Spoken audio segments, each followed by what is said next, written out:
So, look, strong numbers, and of course, Disney's still fighting the pandemic, of course, at the parks. But let's start with streaming. What stands out to you here? Yeah, thanks a lot, Emily. I think most obviously are really two things. One, the upside in the Disney Plus subscriber numbers. They doubled subscribers over the past year, significant continuing performance since the last quarter, exceeding 100 million subscribers, going to 116 million. However, it is notable that if you look at this quarter versus the prior year period, we did see a decline in ARPU. And that makes it pretty obvious that Disney is choosing subscriber growth over related revenue. They're making a land grab at this point, and they're making a bet that that's going to be a successful decision for quarters and years to come.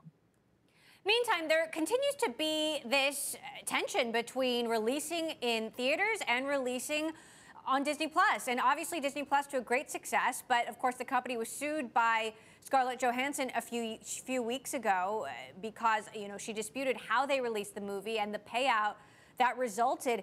How do you expect them to make these decisions going forward? Of course, we're still in this messy sort of mid-pandemic period. It's still scary out there, but I wonder what Disney is thinking about long term.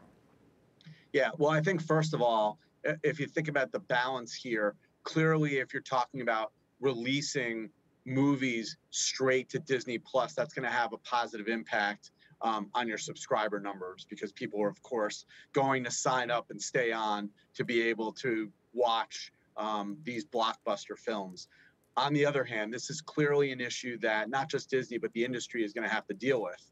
Obviously, we're at a transitional point where we're not totally back in the office and at school and out and about in movie theaters, but we're not totally at home. It seems to me, based on experts that we speak to, that you're going to see more normalization, but it's not going to come until next year. And I think Disney has indicated that they're comfortable with that 45-day window from the time that they release a movie to the time that they make it available for streaming services. How that impacts kind of go-forward contracts with talent like Scarlett Johansson, I think is in process. Clearly, those things need to be more clearly and better accounted for in those types of relationships and contractual agreements. Meantime, we're listening into the earnings call, Scott, and just heard Bob Chapek mentioning his predecessor, Bob Iger, when talking about the release strategy for Black Widow. Take a listen to what he had to say. Both Bob Iger and I, along with the leaders of our creative and distribution teams, determined this was the right strategy because it would enable us to reach the broadest possible audience. Curious what you make of him invoking Iger's name there, Scott. Yeah, I mean, that's interesting. Look, I mean, Bob Iger did a lot of amazing things while he was at Disney.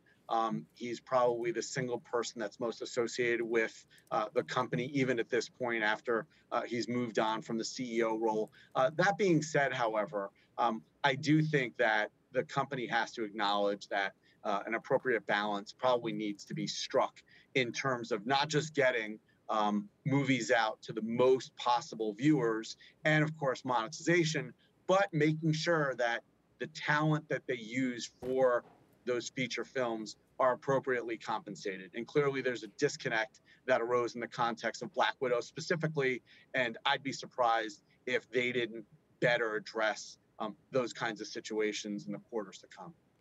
Meantime, Chapek on the call saying he sees strong demand for the parks continuing. Of course, Chapek is the guy who made his reputation at Disney running that parks business. How much does it matter if Delta really shuts things down, slows things down around the world for Disney at the parks, given the success that they're seeing on the streaming side?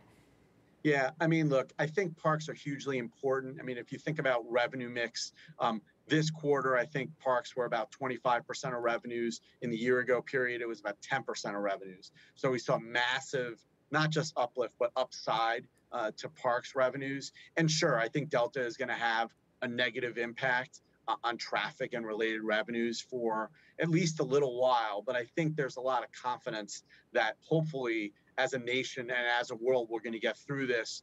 And next year is going to be a much, much healthier year than we saw in 2020 or even this year. So while I think The Delta variant is important. I don't know that people are expecting it to be long lasting. And that's why I think there's room for optimism, because I think most people understand there is a lot of pent up demand for parks visits and revenue as well.